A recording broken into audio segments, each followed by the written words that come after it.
Students, good morning. बच्चों, आज का हमारा टॉपिक है, जैसे हमने क्वांटम नंबर का इंट्रोडक्शन पढ़ लिया था, तो आज उसी को थोड़ा आगे पढ़ेंगे और उसके साथ साथ शेप्स ऑफ ऑर्बिटल्स भी पढ़ेंगे। तो स्वागत आप सभी का हमारे चैनल इंसेप्शन एक आरंभ में। और मेरा नाम है मनीष कुमार और मैं पढ़ा रहा हूँ आपको केमिस्ट्री। शुरू करते हैं आज का लेक्चर। देखो बच्चों, जो बोर्स का मॉडल था उसका कुछ ड्रॉबैक्स थे कि किसी ने, जो साइंटिस्ट थे, उन्होंने कहा कि उनके मॉडल में ऑब्जेक्शन है, मूवमेंट ऑफ इलेक्ट्रॉन 3D में होता है। उन्होंने स्पेक्ट्रा, जो पॉली इलेक्ट्रॉनिक एटम्स थे, उनका नहीं बता पाया था। और साथ साथ उसमें जो हाइड्रोजन स्पेक्ट्रम था उसमें भी ऑब्जेक्शन था। तो ये बोहर का मॉडल फेल हो चुका था उस टाइम तक। उसके बाद हमारे पास सर इरविन रुडोल्फ श्रोडिंगर एक साइंटिस्ट थे, वो आए 1926 में। उन्होंने वेव मोशन के बारे में कहा कि इलेक्ट्रॉन वेव मोशन में भाई एग्जिस्ट कर सकते हैं, और उसके बारे में उन्होंने उनके एक अपनी इक्वेशन दी, श्रोडिंगर इक्वेशन के नाम से मशहूर है। इनको 1933 में नोबेल प्राइज़ दिया गया फिजिक्स से। फिजिसिस्ट थे ये एक।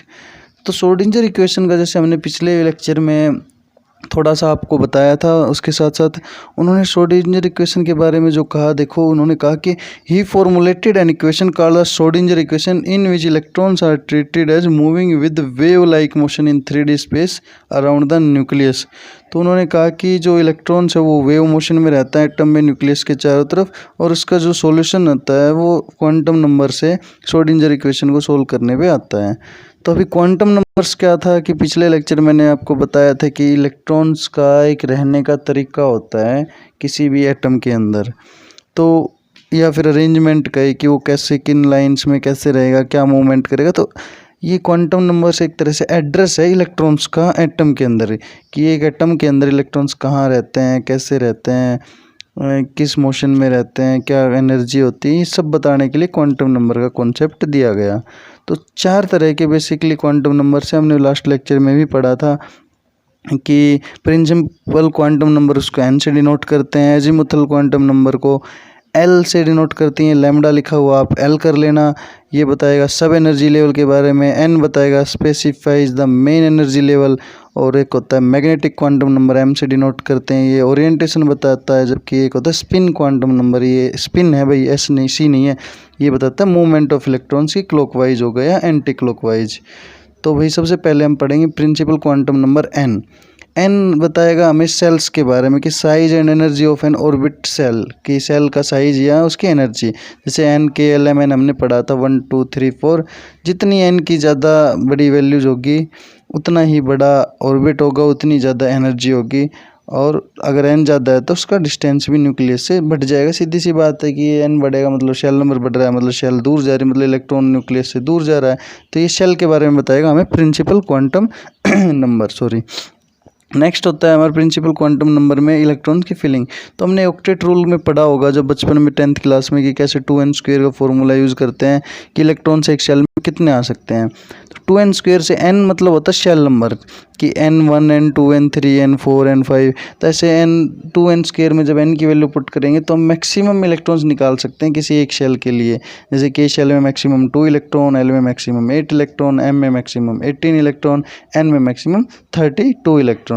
तो ये सब था number of electrons filling in principal quantum number. अब होता है एजीमुथल क्वांटम नंबर। इसको भाई L से डिनोट करना आप लोग, लैम्डा मत करना, L। तो इसमें क्या होता है कि जो एनर्जी लेवल होते हैं उसको फिर से डिवाइड किया हुआ है सब एनर्जी लेवल्स में, और उनमें डिवाइड, जैसे k l m n है, इनको फिर से अलग अलग k में फिर से 4 होंगे, s p d f। और ये शेप और सब एनर्जी लेवल को बताता है कि कोई शेप कैसी होगी किसी भी ऑर्बिटल के अंदर, वो बताता है एजीमुथल क्वांटम नंबर L। और सेल होती है हमारी subshell s p d और f। s में 2 इलेक्ट्रॉन होते हैं, p में 6, d में 10 और f में 14। अब एक रिलेशन होता है n और l के बीच में, लैम्डा मत पढ़ना आप, l पढ़ना, कि L is equal to 0 tends to n-1, कि ये हमेशा प्रिंसिपल क्वांटम नंबर से एक कम होता है। k ऑर्बिट जैसे k है उसमें क्वांटम नंबर n की वैल्यू है 1, तो L की होगी 0। ऐसे ही L के लिए 2 है तो वहाँ होगी 0 और 1, मतलब L की वैल्यू n से एक कम होगी। और यहाँ पे ऑर्बिटल्स उनका 1s 2s 2p, ये अबव प्रिंसिपल है। ये मैं आपको अलग से एक वीडियो में पढ़ाऊँगा, हुंड्स रूल, अबव प्रिंसिपल और पॉली एक्सक्लूजन प्रिंसिपल। तो ऐसे ही इंक्रीजिंग अगर एनर्जी लेवल में एन और एल की बात करें तो मान लो n इज इक्वल टू 4 हमारी एन शेल हो जाती है। तो एन शेल के लिए प्रिंसिपल क्वांटम नंबर मतलब 4 हो गया पहला। तो 4, तो आगे 4 में क्या क्या हो सकता है, एस भी हो सकता है 4p, 4s भी हो सकता है 4s, 4p, 4d और 4f सभी हो सकते हैं। एस में मैक्सिमम 2 इलेक्ट्रॉन, पी में 6 इलेक्ट्रॉन आ सकते हैं, डी में 10 इलेक्ट्रॉन और एफ में 14 इलेक्ट्रॉन। आप लैम्बडा को एल पढ़िए। मान लो कहीं n3 है तो 3d, 3p, 3s, 3f नहीं होता है। ऐसे 2 है तो 2s, 2p, 2d नहीं होता है। ऐसे ही 1 है तो 1s, 2 इलेक्ट्रॉन्स आ सकते हैं। आप हमेशा लैम्बडा को एल पढ़ेंगे एजीमुथल क्वांटम नंबर को। नेक्स्ट आता है मैग्नेटिक क्वांटम नंबर एम। ये बताता है किसी भी उसकी जो इलेक्ट्रॉन हो उसकी मैग्नेटिक फील्ड के बारे में या फिर ओरिएंटेशन के बारे में, कि भाई ऑर्बिटल जो स्प्लिट होगा, डिजनरेट ऑर्बिटल, वो किस किस में टूटेगा, किस मैग्नेटिक फील्ड में कैसे बिहेव करेगा, और ये सब हमारे बताता है उसके ऑर्बिटल में ओरिएंटेशन के बारे में। और जो एक डिजनरेट ऑर्बिटल होता है वो 2 इलेक्ट्रॉन्स को होल्ड कर सकता है तो एम बताएगा हमें उसके ओरिएंटेशन के बारे में कि किस तरह से इलेक्ट्रॉन्स की फिलिंग होगी ऑर्बिटल के अंदर, डिजनरेट ऑर्बिटल के अंदर। तो एम का भी और एल का भी रिलेशन है। एल मतलब हमारा एजीमुथल क्वांटम नंबर का, और एम का रिलेशन। मान लो एजीमुथल क्वांटम नंबर हमारा है 0 और 1। तो 0 और 1 का मतलब है कि एस के बारे में बात कर रहे हैं, और अगर L1 है तो मतलब हम P के बारे में बात कर रहे हैं, L2 है तो मतलब हम D के बारे में बात कर रहे हैं, L3 है तो हम F के बारे में बात कर रहे हैं। तो वहाँ से इसकी वैल्यू -L2 + L जाएगी। जैसे अगर 0 है, मान लो 1 है तो -1 0 + 1 -L2 + L। M की वैल्यू होती है -L2 + L। जो M की वैल्यू होगी वहाँ से आप L की वैल्यू साथ साथ निकाल सकते हो। तो यहाँ पे एक आपको ये डायग्राम दिख रहा है जिसमें से L और M की वैल्यूज़ आपको दी हुई है। यहाँ आप देख सकते हो, अगर मान लो प्रिंसिपल क्वांटम नंबर n है, 4 है, तो हो जाएगी हमारी n सेल। अब n सेल में अगर L की वैल्यू 3 है तो मतलब 3 होता है F के लिए, और 4 हो गया हमारा प्रिंसिपल क्वांटम नंबर, तो हमारा ऑर्बिटल आ जाएगा 4F। अगर 2 है तो 4D, अगर 1 है तो 4p, क्योंकि 1 होता है p के लिए। तो ये सारा डायग्राम आपको देखना है कि कैसे कैसे n l m n की वैल्यू हम निकालते हैं। लास्ट में आता है हमारा स्पिन क्वांटम नंबर, यानी कि इसको हम डिनोट करते हैं ऐसे। ये हमारे ओरिएंटेशन बताता है कि डायरेक्शन क्या होगी उसकी इलेक्ट्रॉन की, कि स्पिन क्या होगी, किस स्पिन के साथ वो वहाँ पे ऑर्बिटल के अंदर इलेक्ट्रॉन्स रह रहा होगा, कि न्यूक्लियस के अराउंड रोटेट करते टाइम वो कैसे रहता है। और ये सेल्फ रोटेशन होती है, या तो क्लॉकवाइज होगी या एंटी क्लॉकवाइज होगी, दोनों इक्वल होती है। मतलब अगर 100 मान ले तो 50% क्लॉकवाइज, 50% एंटी क्लॉकवाइज। तो एस या तो -½ होगी या +½ क्लॉकवाइज के लिए हम लेंगे -½ एंटी क्लॉकवाइज के लिए हम +½ तो ये होता है स्पिन क्वांटम नंबर। ये या तो +½ होगा या -½ होगा। एक ऑर्बिटल के 2 इलेक्ट्रॉन है तो एक का +½ होगा, दूसरे का -½ होगा, और दोनों एक दूसरे को कैंसिल आउट कर देते हैं। यहाँ आप देख सकते हो स्पिन +½ के लिए इलेक्ट्रॉन्स की ये डायरेक्शन होगी, और -½ के लिए क्लॉकवाइज होगी। इस तरह से ये मैग्नेटिक फील्ड में एसोसिएट रहता है। तो यहाँ पे स्पिन क्वांटम नंबर मान लो एक ऑर्बिटल में एस ऑर्बिटल में एक अगर हमारा वो है इलेक्ट्रॉन तो -½ स्पिन हो जाएगी, दूसरा आती +½ और आ जाएगी, मतलब वो कैंसिल आउट। ऐसे ही पी में अगर 2 है तो -½ +½ ऐसे हम वहाँ से कैलकुलेट कर सकते हैं एक इलेक्ट्रॉन के लिए। उसके बाद आता है ऑर्बिटल का डायग्राम, भाई कि ऑर्बिटल हमारा है उसका क्या डायग्राम होगा, किस तरह से। तो देखो ये जो एक बॉक्स बना रखा है ये होता है एक अनऑक्यूपाइड ऑर्बिटल जिसमें कोई इलेक्ट्रॉन नहीं है। उसके बाद पहला इलेक्ट्रॉन जब इसमें आता है एक्साइट होके या कैसे भी फिलिंग करते हैं तो पहला इलेक्ट्रॉन ऐसे आता है ऊपर की तरफ डायरेक्शन में।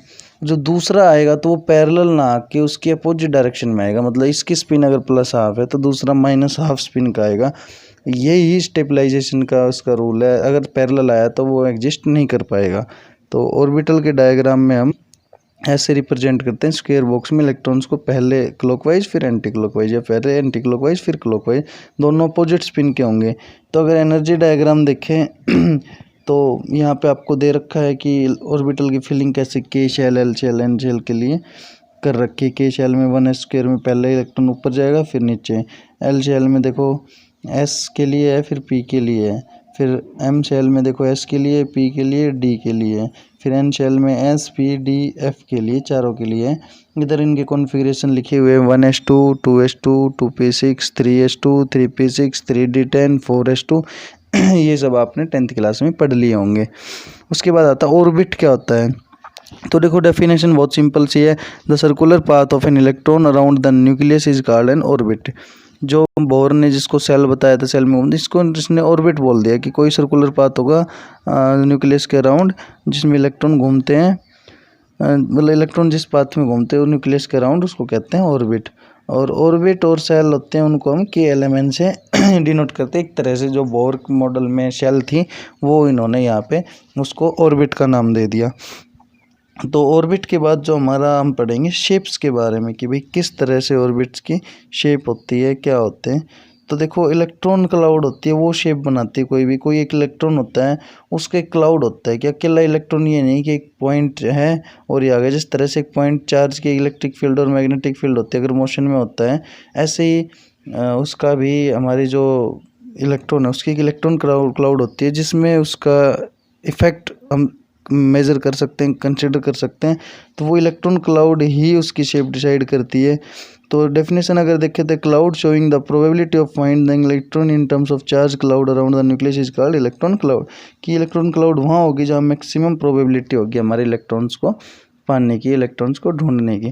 तो एक तरह से इलेक्ट्रॉन्स की प्रोबेबिलिटी फाइंड करने के लिए हम इलेक्ट्रॉन्स की क्लाउड के बारे में ज़रूर कंसिडर करेंगे।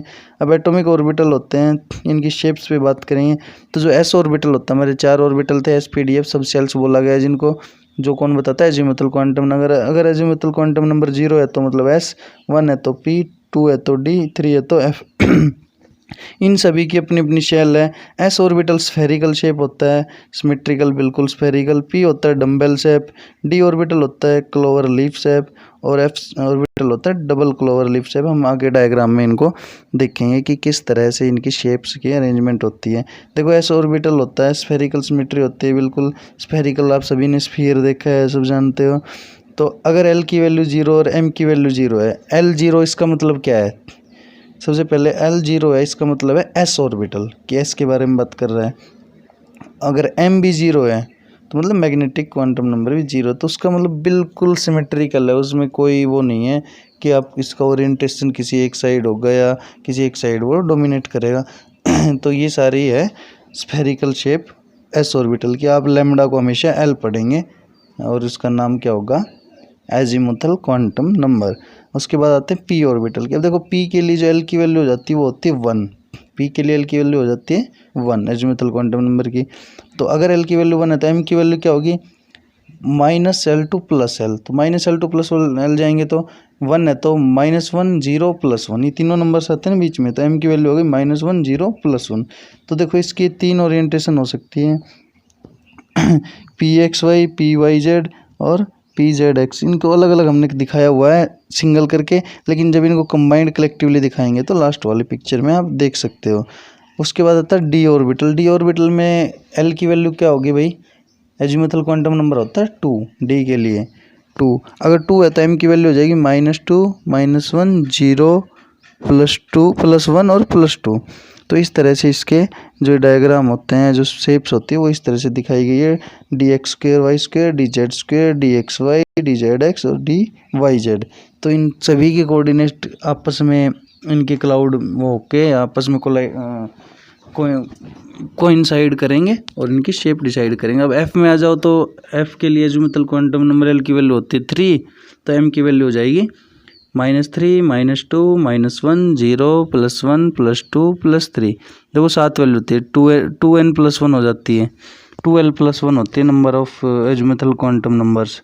तो यहाँ पे इनका आप देख सकते हो। एफ़ के लिए आपको एफ़ के लिए पढ़ने की कोई ज़्यादा ज़रूरत नहीं है, आपको एस और पी और डी ये तीनों पढ़ने हैं। एस के लिए स्फेरिकल होता है एस, पी के लिए PX PY PZ।